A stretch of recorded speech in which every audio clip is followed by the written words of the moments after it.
وذكرى لكل عبد منيب ونزلنا من السماء ماء مباركا فأنبتنا به جنات وحبا حصيد والنخل باسقات لها طلع نضيد رزقا للعباد وأحيينا به بلدة ميتا كذلك الخروج كذبت قبلهم قوم نوح وأصحاب مصر وثمود وعاد وفرعون وإخوان لوط وأصحاب الأيكة وقوم تبع كل كذب رسلا فحق وعيد وفعيل بالخلق الأول والمنفيل بسر من خلق جديد.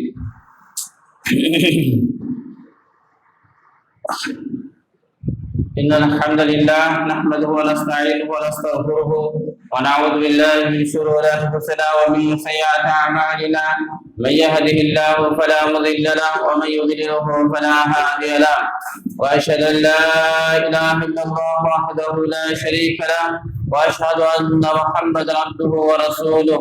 يا أيها الذين آمنوا اتقوا الله حق تقاته ولا تموتن إلا وأنتم مسلمون.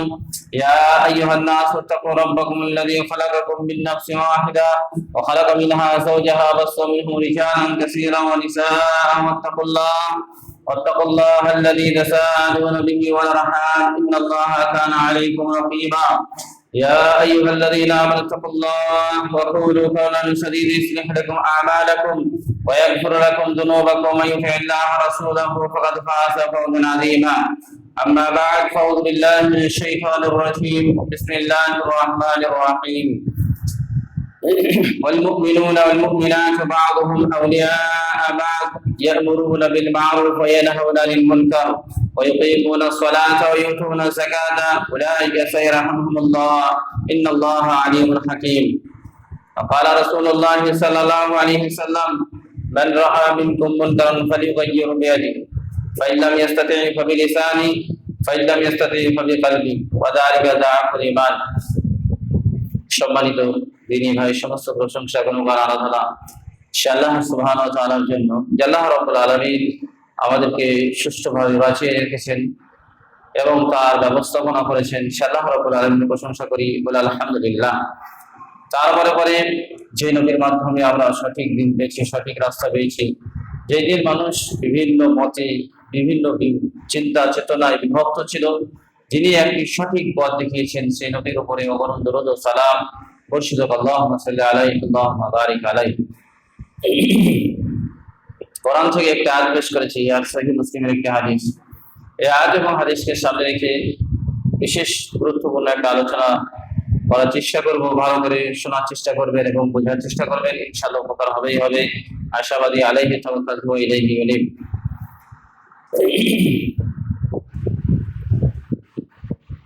বেশিরভাগ বিষয়ের দুটি দিক থাকে, একটা হচ্ছে ভালো দিক, একটা হচ্ছে খারাপ দিক।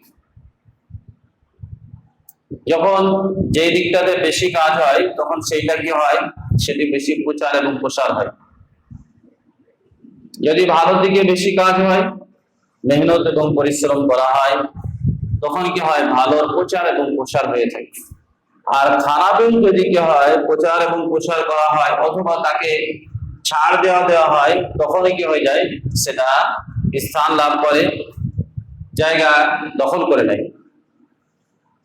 সেই জন্য ইসলামে যে গুরুত্বপূর্ণ ওয়াজিবাত আছে, সে ওয়াজিবাতের মধ্যে একটি ওয়াজিবাত হচ্ছে ভালো কাজের আদেশ করা এবং মন্দ কাজের নিষেধ করা। তার বিভিন্ন স্তর আছে এবং বিভিন্ন দিক রয়েছে। ওলামায়ে কেরামরা তারা আলোচনা করেছেন।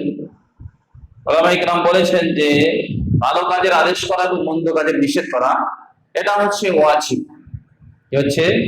ওয়াজিব। এবং এর বিভিন্ন স্তর আছে, বিভিন্ন ক্ষেত্র রয়েছে, সেগুলা হিসাবে কি হয়, ওয়াজিব। আর কেউ বলেছে এটা হচ্ছে ফরজে কিফায়া, মানে কিছু লোক যদি করে তাহলে সেটা কি হয়ে যাবে, সবার পক্ষ থেকে যথেষ্ট হয়ে যাবে। আবার কিছু ক্ষেত্রে ওয়াজিব হয়ে থাকে, তার মাথে হাতে লোকেদের ক্ষেত্রে কি হয়, তার উপরে ওয়াজিব হয়ে যাবে। সার্বিকভাবে হচ্ছে ফরজে কিফায়া, সার্বিকভাবে কিছু লোক যদি পায় তাহলে সমস্ত উম্মতের পক্ষ থেকে সেটা কি হয়ে যাবে, যথেষ্ট হয়ে যাবে। আল্লাহ রাসূল সাল্লাল্লাহু আলাইহি সাল্লাম মক্কার মুশরিকদের সাথে যে সমস্যা বা তাদের সাথে যখন যুদ্ধ হতো, রাসূল সাল্লাল্লাহু আলাইহি সাল্লাম বলতেন আল হারবুল সিজাল, যুদ্ধ হচ্ছে বালতির মতন, একবার এই দিকে যায় একবার ওই দিকে যায়। কারণটা হচ্ছে ভালো কাজের আদেশ করলেই কি হয়ে যায়, যারা ভালো কাজকে মানতে চায় না তারা স্বাভাবিকভাবে কি হয়, একটু আলাদা হয়ে যায়। তারা কি হয়ে যায়, সেখান থেকে আলাদা হয়ে যায় বা তাদের বিরোধ শিখে যায়, তাদের বিপক্ষে দাঁড়িয়ে যায়।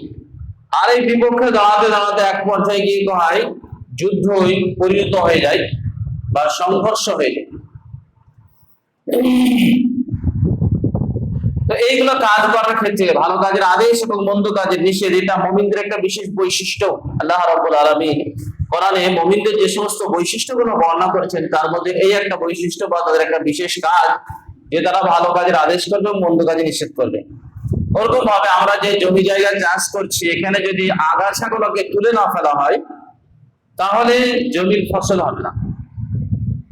ওরকম ভাবে দিনের ক্ষেত্রেও মাঝে মাঝে কি হয়, আগাছা চলে আসে। এবং রাসূলুল্লাহ সাল্লাল্লাহু আলাইহি ওয়াসাল্লাম হাদিসে বলেছেন, আল্লাহ রাব্বুল আলামিন প্রত্যেক শতাব্দীতে একজন মুজাদ্দিদকে পাঠিয়ে থাকেন, ইজাদ্দিদু দীনাহা, এবং সে কি করে, দিনকে আবার নতুনত্ব সৃষ্টি করে দেয়। মানে দিনের মধ্যে যে সমস্ত ভেজালগুলো চলে আসে সেগুলোকে তিনি দূর করে দেন। কারণ যদি চর্চা না করা হয় তাহলে স্বাভাবিকভাবে সেখানে অন্যায় বা আগাছা চলে আসতে পারে। সেই জন্য আল্লাহ রাব্বুল আলামিন 100 শতাব্দীর মধ্যে একজন ভালো লোককে পাঠিয়ে থাকেন, যিনি হচ্ছেন উপযুক্ত এবং দিনের মধ্যে যে সমস্ত ভেজালগুলো ঢুকে সেগুলোকে দূর করে দেন। যেমন শেষ শতাব্দীতে হাদিস সহিহ আর যঈফের ব্যাপারে নাসির বিন আলবানী সবচেয়ে বড় মুহাদ্দিস, ইমাম বুখারী পরে সবচেয়ে বড় মুহাদ্দিস। কারণ উনি, এগুলো তো ছিল বিভিন্ন বইয়ে লেখা আছে, কিন্তু উনি জনসম্মুখে বিষয়টাকে নিয়ে চলে আসলেন, আর তখন মানুষ সহিহ আর যঈফ জানতে পারত। আর না হলে আগে ছোটতে আমি নিজেও দেখেছি যে মানুষ হাদিস বললে সেটাকে ওদের বর্ণনা করতো বা তার আলোচনা করতো, সেখান থেকে ফতোয়া বাইর করতো। তবে নাসির বিন আলবানী আলহামদুলিল্লাহ এখন তেনার এই তাহকিক বা রিসার্চ আসার পরে সাধারণ থেকে সাধারণ মানুষ যারা একটু দিননি চিন্তা ভাবনা করেন, তেনারা কি করেন, সহিহ যঈফের কথাটাও জিজ্ঞাসা করে, বিশেষ করে যারা সহিহ আকীদার মানুষ, যে হাদিসটা সহিহ এবং যঈফ। আর এতে দিনের বিচার করাটা খুব সুবিধা হয়ে যায়, কারণ যঈফ হাদিস আর সহিহ হাদিসের সাথে অনেক সময় সংঘর্ষ হয় এবং সেই সংঘর্ষকে সামঞ্জস্য সৃষ্টি করা খুব কঠিন হয়। ওরকম ভাবে মুসলিমদের পক্ষ থেকে যে সমস্ত ইসলামের উপরে যে সমস্ত কলম তুলেছিল অথবা অপবাদ লাগিয়েছিল, তার জবাবের জন্য ডাক্তার জাকির নায়েক আলহামদুলিল্লাহ তিনি প্রায় 60 বছরে যে সমস্ত অমুসলিমরা ইসলামের বিরুদ্ধে কথা উঠিয়েছিল বা তার ভুল ধরার চেষ্টা করেছিল, তিনি সেগুলো জবাব দিয়ে দিয়েছেন। আমাদের সমাজেও কিছু আছে সেগুলো কি করা হয়, সেগুলোর ক্ষেত্রেও তা বোঝাতে হয় বা বলতে হয় বা সেগুলোকে অন্যায় তা দূর করতে হয়। যে হাদিসটা পেশ করেছে আবু সাঈদ খুদরী রাদিয়াল্লাহু তাআলা আনহু থেকে বর্ণিত, উনি বলেছেন, মান রাআ মিনকুম মুনকারা, তোমাদের মধ্যে যে কেউ মুনকার কাজ দেখবে, শরীয়ত বিরোধী কাজ দেখবে, শরীয়ত বহির্ভূত কাজ দেখবে, ফালিয়ুগাইয়িরু, সেটাকে পরিবর্তন করে দেবে। কি দিয়ে? হাত দিয়ে। ফাইন লাম ইয়াসতাতি, যদি হাত দিয়ে না পারে তাহলে মুখ দিয়ে করবে, যদি মুখ দিয়ে না পারে তাহলে দিল দিয়ে, হৃদয় দিয়ে প্রচেষ্টা করবে। কি করবে? ফালিয়ুগাইয়িরু বিয়াদিহি, ফালিয়ুগাইয়িরু বিলিসানিহি, ফালিয়ুগাইয়িরু বিকলবিহি। একই প্রিপোজিশন এসেছে 3 জায়গাতেই, হরফে জার বা প্রিপোজিশন বলা হয়। বা এটা এসেছে, এই বা শব্দটা প্রিপোজিশন একই জায়গায় এসেছে। এখানে যদিও অনেক ক্ষেত্রে মানে করেছে কেউ ঘৃণা করা, কিন্তু এর অর্থ হবে ইউগাইয়িরু, গায়্যারা ইউগাইয়িরু মানে পরিবর্তন করা, অন্তর দিয়ে পরিবর্তন করার চেষ্টা করতে হবে। এই হাদিসটার ব্যাখ্যা করতে গিয়ে হাদিসটা আগে কথা আর বলে দিই, রাসূলুল্লাহ সাল্লাল্লাহু আলাইহি ওয়াসাল্লাম জামানায় বলেছিলেন, আবার আবু সাঈদ রাদিয়াল্লাহু তাআলা সাহাবায়ে কিরামদের জামানায়, যখন আবু সাঈদ রাদিয়াল্লাহু তাআলা জামানাতে সাহাবায়ে রাসূলুল্লাহ দুনিয়া থেকে চলে যাওয়ার পরে মাবিয়া রাদিয়াল্লাহু তাআলা, মারুন রাদিয়াল্লাহু তাআলা কি করলেন, ঈদগাহে মেম্বার লিখলেন এবং ঈদের আগেই খুতবা শুরু করলেন। তখন আবু সাঈদ রাদিয়াল্লাহু তাআলা এই হাদিসটা পেশ করলেন এবং বললেন, আল্লাহ রাসূল সাল্লাল্লাহু আলাইহি সাল্লাম বলেছেন, অন্যায় কাজ দেখলেই কি হবে, নিষেধ করছে। এই হাদিসটা দলিল হিসেবে তিনি পেশ করলেন আর বললেন, তুমি যে মেম্বার দিয়ে এসেছো ঈদগাহে, এটা আল্লাহ রাসূল সাল্লাল্লাহু আলাইহি ওয়াসাল্লাম জামানায় ছিল না। এবং ঈদের আগে যে খুতবা দিচ্ছ, এটা আল্লাহ রাসূল সাল্লাল্লাহু আলাইহি ওয়াসাল্লাম জামানায় ছিল না। কারণ মারওয়ানকে লোক পছন্দ করতেন না, সে ঈদের নামাজ পড়ে সব লোক পালিয়ে দিচ্ছে, তার খুতবা শুনতে চাইতেন, সেজন্য তিনি আগেই খুতবা দিয়েছিলেন। কিন্তু আবু সাঈদ খুদরী রাদিয়াল্লাহু তাআলা তার প্রতিবাদ করেছেন। এবং মুআবিয়া রাদিয়াল্লাহু তাআলা যখন ফিতরার ব্যাপারটা একসা রাজসা যখন এই হুকুম আসলো, তখন তিনি অন্য একটা হাদিস এসেছে সহিহ বুখারীতে, যে আমরা যা রাসূলুল্লাহ সাল্লাল্লাহু আলাইহি ওয়াসাল্লাম করতাম কুন্না নাউতু, আমরা রাসূলুল্লাহ সাল্লাল্লাহু আলাইহি ওয়াসাল্লাম জামানায় যেভাবে কি করতাম, একসা খাদ্য চলে দিতাম, ঠিক সেইভাবে দেবো। তারপর কিছু জিনিসের তিনি নাম নিয়েছেন। তো অন্যায় দেখলে তার কি করতে হবে, প্রতিবাদ করতাম। এই প্রতিবাদের স্তরের ক্ষেত্রে এই আদেশটার ব্যাখ্যা করতে গিয়ে সালেহ উসাইমিন বলেছেন এর স্তর আছে। আল উলামা ওয়াল উমারা ওয়াল আমাতুন নাস বলেছেন যে যারা নেতা নেতৃত্ব, যারা দায়িত্বশীল, যাদের উপরে দায়িত্ব আছে, তাদের কর্তব্য যে হাত দিয়ে তা পরিবর্তন করবে। দেশের প্রশাসন অথবা বাড়ির গার্জিয়ান অথবা দেশের যারা নেতা অন্যায় যদি দেখে, অপরাধ যদি দেখে, তারা হাত দিয়ে তারা পরিবর্তন করবে। তারপরে একজন আলেম, তার কর্তব্য হচ্ছে মানুষকে মুখ দিয়ে বলা যেটা অন্যায়, এটা অপরাধ, এটা ঠিক না, এটা ভুল ইত্যাদি সে বলবে। একজন সাধারণ মানুষের কাজ হচ্ছে যে অন্তর দিয়ে সে প্রচেষ্টা করবে যে সে অন্যায়টাকে দূর করা, অন্যায়টাকে সাপোর্ট করবে। এটা হচ্ছে সাধারণ মানুষের কাজ। এটা সালেহ উসাইমিন এই হাদিসটাকে নিয়ে আসার পরে তিনি ব্যাখ্যা করেছেন। তবে যেহেতু সাধারণ মানুষ যদি তার ফ্যামিলির কেউ হয়, গার্জেন হয়ে থাকে, ফ্যামিলির ক্ষেত্রে তার দায়িত্ব যে তাদেরকে কিন্তু হাত দিয়ে রুখতে হবে। কি করতে হবে? তাদেরকে হাত দিয়ে রুখতে হবে। নিজের সন্তানের ব্যাপারে, স্ত্রীর ব্যাপারে তাদেরকে কিয়ামতের দিবসে আল্লাহ রাব্বুল আলামিনের কাছে হিসাব লাগবে। সেই জন্য তাদের ক্ষেত্রে ওটা কি করতে হবে, তাকে হাত দিয়ে রুখতে হবে। কারণ সহিহ মুসলিমে আল্লাহ রাসূল সাল্লাল্লাহু আলাইহি ওয়াসাল্লাম বলেন, মা মিন আবদিন ইয়াসরিহুল্লাহু রায়াতান ইয়ামুতু ওয়া হুয়া গাশুন ইল্লা হারামাল্লাহু আলাইহিল জান্নাহ। কোন ব্যক্তিকে যদি কোন জনপদের বা কিছু লোকের, মুসনাদ আহমদে এসে 10 জনের যদি দায়িত্ব দেওয়া হয়, এটা সহিহ মুসলিমের কিতাবুল ঈমানে হাদিসটা রয়েছে। আর 10 জনের কথাটা মুসনাদ আহমদে আছে। 10 জনের যদি দায়িত্ব দেওয়া হয়, আর তাদের দায়িত্ব যদি সে কি করে, ঠিক মতো পালন না করে, তাদেরকে যদি ধোঁকা দিয়ে থাকে, আল্লাহ রাসূল সাল্লাল্লাহু আলাইহি ওয়াসাল্লাম বলেন তার উপর আল্লাহ রাব্বুল আলামিন জান্নাতকে হারাম করে দিয়েছেন। তাহলে ফ্যামিলির ক্ষেত্রে বিষয়টা খুবই গুরুত্ব রাখে। নিজের সন্তান, নিজের স্ত্রী, এরা হচ্ছে ফ্যামিলি। এদের ক্ষেত্রে গুরুত্ব রাখে। এদের ব্যাপারটা হাত দিয়েই পরিবর্তন করতে হবে। এদেরকে যথাসাধ্য ভাবে প্রেসার দিয়ে পরিবর্তন করতে হবে। এদেরকে কোন রকম ভাবে ছাড় দেওয়া যাবে না। হ্যাঁ, নিজের ভাই, চাচাতো ভাই, খালাতো ভাই, মামাতো ভাই, তাদেরকে মুখ দিয়ে বলবে। কি করবে? মুখ দিয়ে বলবে। স্তর তিনটি, একটা হচ্ছে হাত দিয়ে পরিবর্তন করা, আর একটা হচ্ছে মুখ দিয়ে পরিবর্তন করা, আর একটা হচ্ছে অন্তর দিয়ে পরিবর্তন করা। তাহলে হাত দিয়ে পরিবর্তন তারাই করবে যাদের এটা রিস্ক নাই যে তার নিজের আত্মার ক্ষতি হবে, তারা হাত দিয়ে পরিবর্তন করবে। মুখ দিয়ে তারাই পরিবর্তন করবে যাদের তাদের নিজের আত্মার হুমকি নেই। যদি বলতে গিয়ে তাকে যদি মেরে দেয়, এরকম পরিস্থিতি যদি না থাকে, তাহলে মুখ দিয়ে পরিবর্তন করবে। আর সর্বস্তর যেটা, সবচেয়ে নিম্ন স্তর যেটা, সেটা হচ্ছে অন্তর দিয়ে প্রচেষ্টা করা। আল্লাহ রাসূল সাল্লাল্লাহু আলাইহি ওয়াসাল্লাম বলেন যালিকা আদাফুল ঈমান, এটা হচ্ছে ঈমানের সবচেয়ে নিম্ন মানের স্তর। সহিহ মুসলিম আরেকটা হাদিস রয়েছে, আব্দুল্লাহ ইবনে মাসউদ রাদিয়াল্লাহু তাআলা থেকে বর্ণিত, রাসূলুল্লাহ সাল্লাল্লাহু আলাইহি ওয়াসাল্লাম বলেন মা মিন নাবিয়্যিন মিন ক্বাবলি, আমার পূর্বে এমন কোন নবী এবং রাসূল আসেন, প্রত্যেক নবীর কিছু হাওয়ারি এবং কিছু সাহাবী ছিল। হাওয়ারি মানে বিশেষ সাহায্যকারী, যারা দিনকে বিশেষভাবে সাহায্য করেছে, প্রত্যেক নবীর ছিল। এবং প্রত্যেক নবী তাদের হুকুমকে এবং তাদের সুন্নতের ইত্তেবা করেছে, সেই হাওয়ারি এবং সাহাবীরা। ওয়াইন্নাহা তাফলুহু মিনহা ফুলুফুন, তিনারা চলে যাওয়ার পরে, মৃত্যুর পরে, তার সাহাবী এবং হাওয়ারিরা চলে যাওয়ার পরে তাদের স্থলাভিষিক্ত হয়েছে কিছু আগাছা লোক। ইয়াকুলুনা মা লা ইয়াফআলুন, তারা তাই বলে যা তারা করে না। এরকম লোকেরও আবির্ভাব রাসূলুল্লাহ সাল্লাল্লাহু আলাইহি ওয়াসাল্লাম বলেন ইয়াকুলুনা মা লা ইয়াফআলুন, তারা তাই বলে যা করে না। ইয়াফআলুনা মা লা ইউমার, যা করতে বলা হয়নি ইসলামে তাই তারা করে থাকে। আল্লাহ রাসূল সাল্লাল্লাহু আলাইহি ওয়াসাল্লাম বলেন জাহাদাহুম বিয়াদিহি, যারা হাত দিয়ে তাদের সাথে সংগ্রাম করবে, প্রতিবাদ করবে, তাদের ঈমান থাকবে। ওমান জাহাদাহুম বিলিসানিহি, তাদের সাথে যারা মুখ দিয়ে করবে তাদের ঈমান থাকবে। ওমান জাহাদাহুম বিকালবিহি, তাদের সাথে যারা অন্তর দিয়ে প্রচেষ্টা করবে তাদের পরিবর্তন করার কারণে, পরিবর্তন করার জন্য আল্লাহ রাসূল সাল্লাল্লাহু আলাইহি ওয়াসাল্লাম তাদের ঈমান থাকবে। ওয়ালাইসা যালিকা ওয়ালা খারদালিল ঈমান, যদি এই নিম্ন স্তরটাও যদি না থাকে তাদের রায় বড় বড় অন্তর ঈমান থাকবে। কি করবে? রায়ের সমান ঈমান থাকবে না। কারণ মুনাফিকদের একটা বৈশিষ্ট্য আল্লাহ রাব্বুল আলামিন সূরা তাওবাতে বলেছেন, তারা কি করে? ভালো কাজকে নিষেধ করে আর অন্যায় কাজকে নিষেধ কি করে? ভালো কাজকে নিষেধ করে, আর অন্যায় কাজকে তারা কি করে? সাপোর্ট করে বা করতে পারে।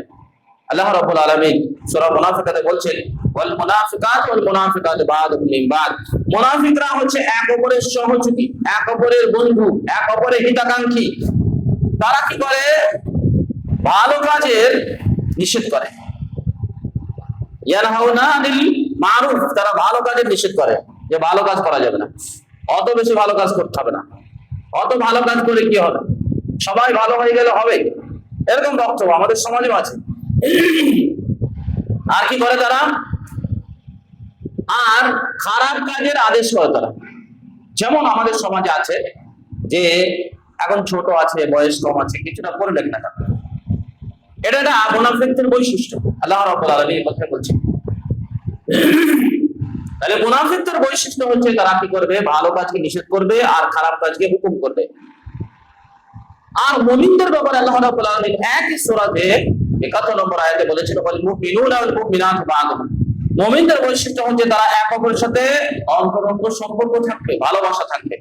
এটা একটা গুরুত্বপূর্ণ বিষয়। আমরা পুরো বর্তমান পৃথিবীতে, বিশেষ করে ভারতবর্ষে, মুমিনদের সাথে যে সম্পর্ক হওয়া দরকার ছিল সেটা কিন্তু হারিয়ে ফেলছে আস্তে আস্তে। অনেকে বলছে একতা বুঝতেছে, বলছে এক হয়ে থাকতে হবে, এক হয়ে থাকতে হবে, কিন্তু একতার কোনো ভিত্তি নেই। একই মসজিদে থাকে আর 400 বছর বা 500 বছর আহলাদি বলে, আর এক অপরের বিরুদ্ধে কথা বলবে না। কি করে? এক অপরের বিরোধিতা করে। শুধু এরা মনে করে যে কিছু জাল জমা করা, ফিতরার জাল, আর ইমাম সাহেবের পিছনে নামাজ পড়া, আর কিছু লোক জানাজার জন্য কি করা? প্রস্থান করা, এটাকে মনে করে। আর মাইয়েত মারা গেলে সবাই মিলে মাটি যাওয়া, এটাকে একতা হবে। কি করে? এটাকেই একতা হবে। কিন্তু আল্লাহ রাব্বুল আলামিন বলেন, মুমিনুনা ওয়াল মুমিনাতু বা'দুহুম আউলিয়া বা'দ, একজন মুমিন আর একজন মুমিনের হিতাকাঙ্ক্ষী হবে, একজন মুমিন আর এক মুমিনের কি হবে? মানে দোস্ত হবে, ভালো কামনা করবে। কি করবে? ইয়ামুরুনা বিল মারুফ, তারা কি করবে? ভালো কাজের আদেশ করবে। ওয়া ইয়ানহাউনা আনিল মুনকার, অন্যায় কাজে নিষেধ করবে। কি করবে? অন্যায় কাজে নিষেধ করবে। ওয়া ইউকিমুনাস সালাহ, নামাজ কায়েম করবে। ওয়া ইউতুনাজ যাকাত, যাকাত দেবে। উলাইকা সায়ারহামুল্লাহ, আল্লাহ রাব্বুল আলামিন বলেন তাদের প্রতি আল্লাহ রাব্বুল আলামিন দয়া করবে, তাদের প্রতি রহম করা হবে। তাহলে রহম পেতে গেলে, দয়া পেতে গেলে, যখন গলাতে কি করে জান চলে আসে, যেমন বর্তমান পরিস্থিতি, মুসলিমদের পরিস্থিতি এমনই ছিল ঈদের আগে, মনে হচ্ছে জীবন চলে যাবে, এখনই এমন পরিস্থিতি হয়ে গেছিল।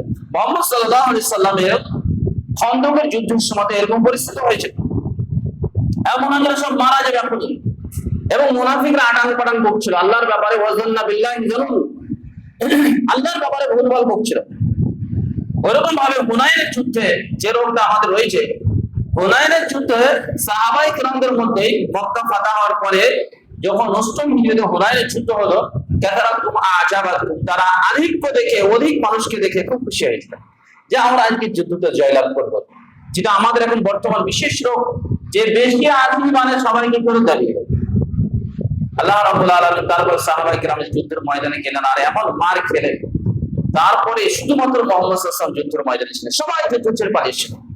তারপর আবার তওবা করলেন, তওবা করার পরে আবার যুদ্ধ শুরু করলেন, তারপর জয়লাভ করলেন। যেটা বলছিলাম সেটা হচ্ছে একজন মুমিনের সাথে আরেকজন মুমিনের সম্পর্ক থাকবে। আল্লাহ রাব্বুল আলামিন সূরা হাদীদে বলেছেন, সাহাবায়ে কিরামদের কথা বর্ণনা করতে গিয়ে বলেছেন যে মুহাম্মদ রাসূলুল্লাহ ওয়াল্লাযীনা মাআহু আশিদ্দাউ ওয়াল কুফার রাহমাউ বাইনাহুম, মুহাম্মদ হচ্ছে আল্লাহর রাসূল, আর তিনারা কাফেরদের প্রতি কঠোর হবে আর আপোষের মধ্যে দয়াশীল হবে। কি হবে? কাফেরদের প্রতি কঠোর হবে, কাফেরদের নীতির প্রতি কঠোর হবে, মুসলিমদের এক অপরের মুমিনদের প্রতি হবে দয়াশীল হবে। কিন্তু আজকে সমাজের বাস্তব অবস্থা দেখলে কি হয় জানেন? কাজ কোনো কিছু তো নেই, কাজ কিছু না থাকার কারণে এক অপরের বিরুদ্ধে এমন ভাবে লেগে যায়, শুধু সংশোধন লাগে, সংশোধন নয়, শুধুমাত্র কাউকে ছোট করার জন্য, হেনস্থা করার জন্য, অপমান করার জন্য, তাকে নিচে নামাবার জন্য। কিছু লোক কিছু আমি দেখি নজরে আছে, যারা শুধু খায় আর কিবোধ করে বেড়ায়। এই বয়স্ক মানুষের মধ্যে কি করে? লোকের বদনাম করে বেড়ায়। নামাজ পড়ে হাজি সাহেব মানুষের লোক আছে, খুব দুঃখ, কারণ দিন না জানা কারণে। জানেন হাদিসটা যেটা বলছিলাম, আল্লাহ রাসূল সাল্লাল্লাহু আলাইহি সাল্লাম আমর বিল মারুফ এবং নাহি আনিল মুনকারের ক্ষেত্রে বেশ কিছু কথা বলেছেন।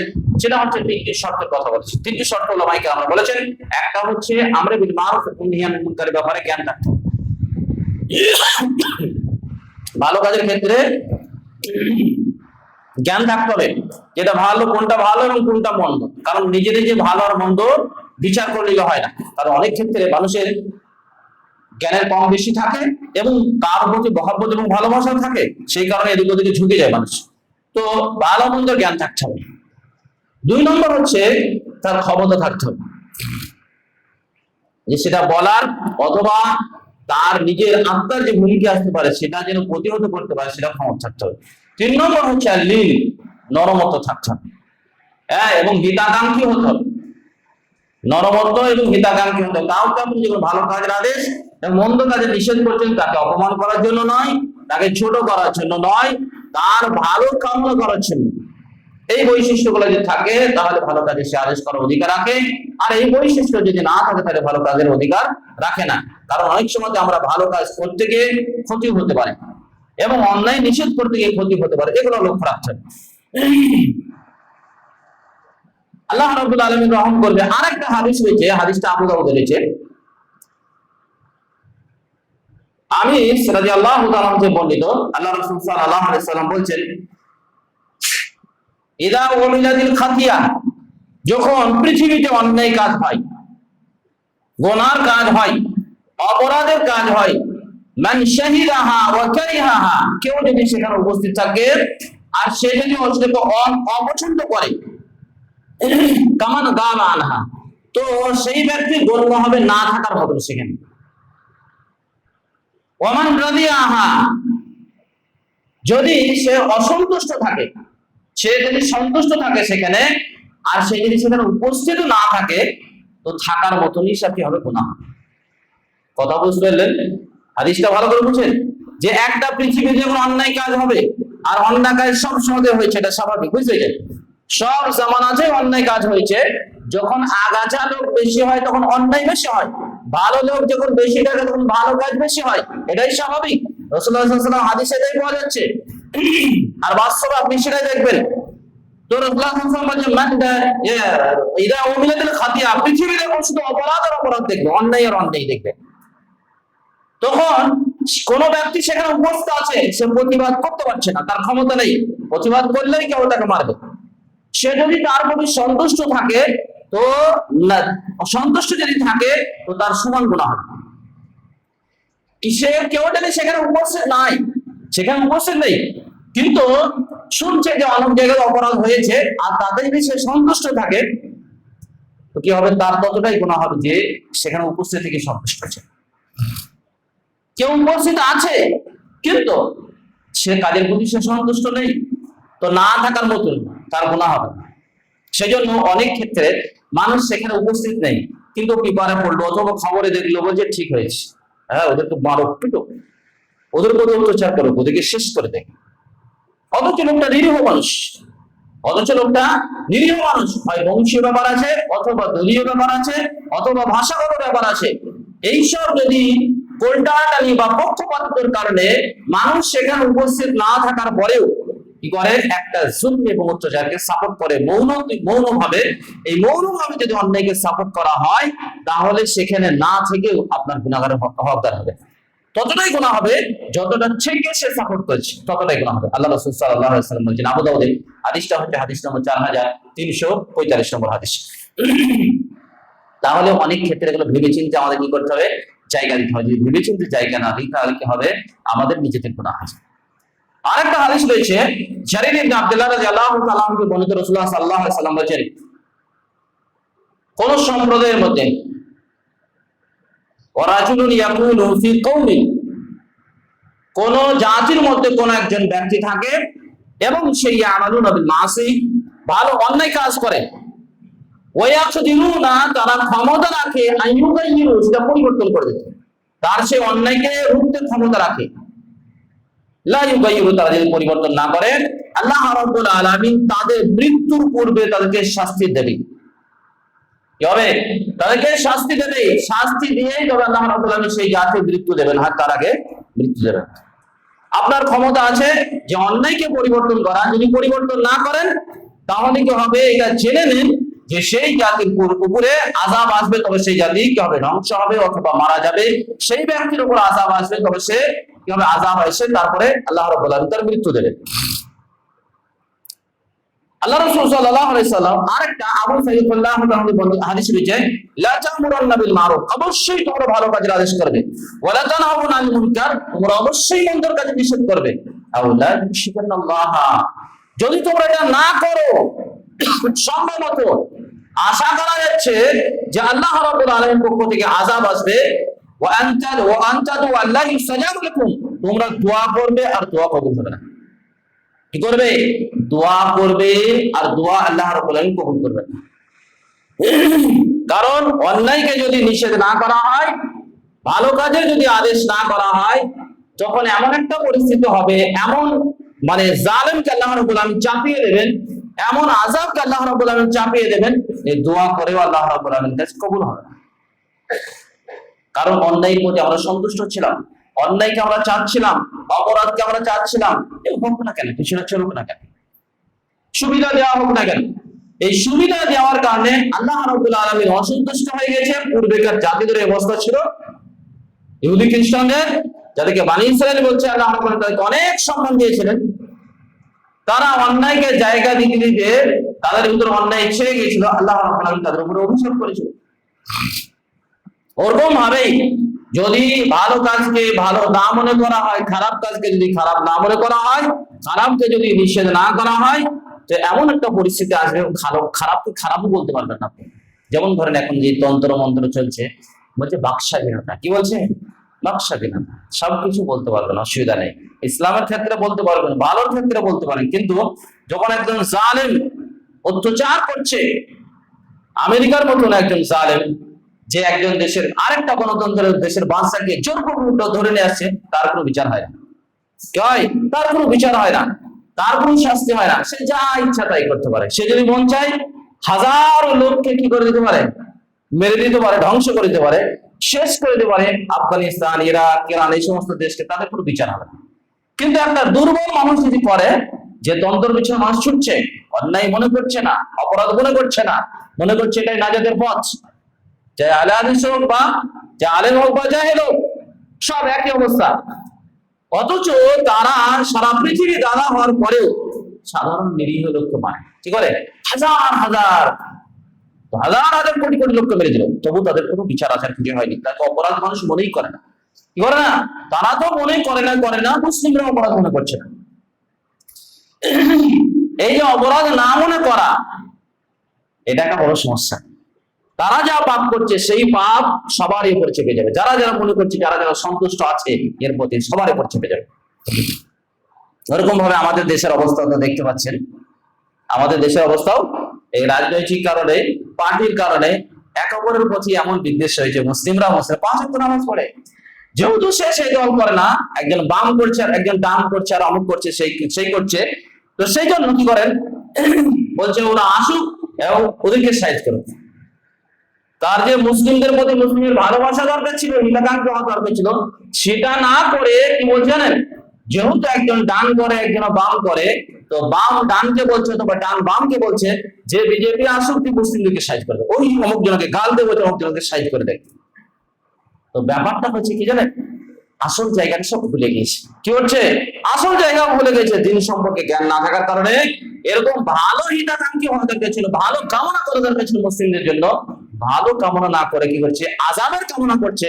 আর যখন আযাব আসবে, সবার উপর আযাব আসবে, কাউকে ছাড় দেওয়া হবে না। যখন আযাব নির্ধারণ করা হয়ে যাবে, কাউকে ছাড় দেওয়া হবে না, সবার উপর আযাব আসবে। বাকি যারা ভালো লোক, তাদের সম্মান বৃদ্ধি হবে।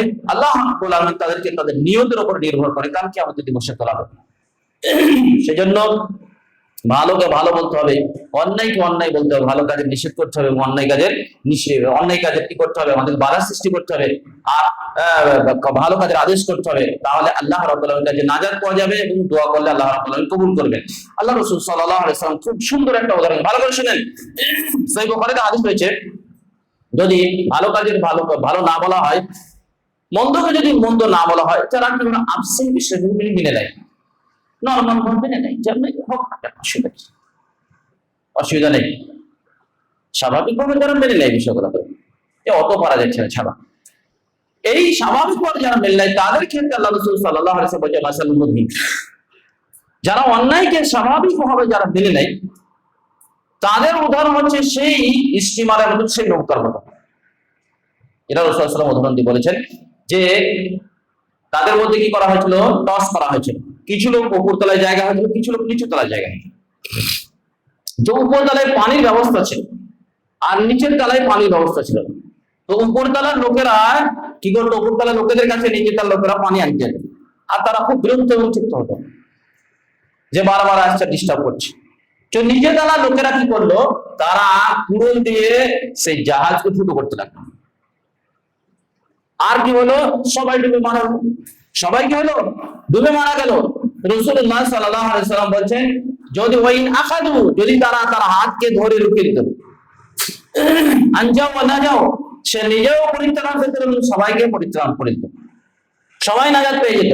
অন্যায় যদি বাধা সৃষ্টি করতো তাহলে সে নিজেকে বাঁচিয়ে দিত, আর কি করতো, সমস্ত জাহাজে যারা বসবাস করতো উপরতলা নিচতলা সবাই বেঁচে যেত। কিন্তু যেহেতু সেগুলো জাহাজ ফুটো করে সবাইকে ডুবে মারা হয়। তো আমরা বিল মারুফ এবং নাহি আনিল মুনকার যদি না করা হয় তাহলে কি হবে, সবাই কি হবে, একই আযাবের মধ্যে ডুবে মারা যাবে। সেই জন্য ভালো কাজকে অবশ্যই আমাদেরকে সাপোর্ট করতে হবে, আর অন্যায় কাজকে নিষেধ করতে হবে। যদি এটা নিষেধ না করা হয় তাহলে ভবিষ্যৎ খারাপ আছে। আল্লাহ রাব্বুল আলামিন কোরআনে বলেছেন আলাইকুম আনফুসাকুম, তোমাদের জন্য তোমাদের নিজের ব্যাপারটা। মান দাল্লা ইযা হাদাইতুম, যদি কেউ পথভ্রষ্ট হয়ে যায় আর তোমরা যদি হিদায়াতে পথে থাকো তাহলে কোনো ক্ষতি করতে পারবে না। তো সাহাবী জিজ্ঞাসা করলেন, জৈনব সাহাবী জিজ্ঞাসা করলেন আল্লাহ রাসূল সাল্লাল্লাহু আলাইহি সাল্লাম, তাহলে আমরা কি ভালো কাজের আদেশ করব না, মন্দ কাজের নিষেধ করব না? রাসূল সাল্লাল্লাহু আলাইহি সাল্লাম বললেন তা'মুরুনা বিল মারুফ, অবশ্যই তোমরা ভালো কাজের আদেশ করবে, মন্দ কাজের নিষেধ করবে। সেই সময় পর্যন্ত, যতক্ষণ পর্যন্ত কি হবে, ওই সুহা তুবাউ, কৃপণতাকে যখন অগ্রাধিক না দেওয়া হচ্ছে, কৃপণতাকে অগ্রাধিক না দেওয়া হচ্ছে, মানে ধনকে এমন ভাবে ধরে আছে যে ধন দিয়ে ছাড়বো, হ্যাঁ, জীবনে ধন সম্পদ মনে আমার হাত থেকে যাবে না, আমি ধন দিয়ে বেঁচে থাকবো, এরকম ভাবে ধন সম্পদ ধরে আছে, কৃপণতাকে অগ্রাধিক দেওয়া হচ্ছে। ওয়াল হাওয়া মুত্তাবাউন, এবং প্রবৃত্তির পূজারি করা হচ্ছে, প্রবৃত্তির পূজা করা হচ্ছে, মানে মন মতন বেশিরভাগ যখন লোক চলছে। আর কি করছে, ইজাবা কুল্লা নাফসিন, এবং নিজের কুল্লা রায়, এবং প্রত্যেক ব্যক্তি, প্রত্যেক জ্ঞানী তার রায়কে অগ্রাধিক দিচ্ছে। কি করছে, প্রত্যেক জ্ঞানী তার রায়কে অগ্রাধিক দিচ্ছে, তার মতকে অগ্রাধিক দিচ্ছে। সেই সময়তে কি করবে, তুমি নিজের ব্যাপারটা ভাববে, জনসাধারণ ব্যাপারটাকে ভাববে না।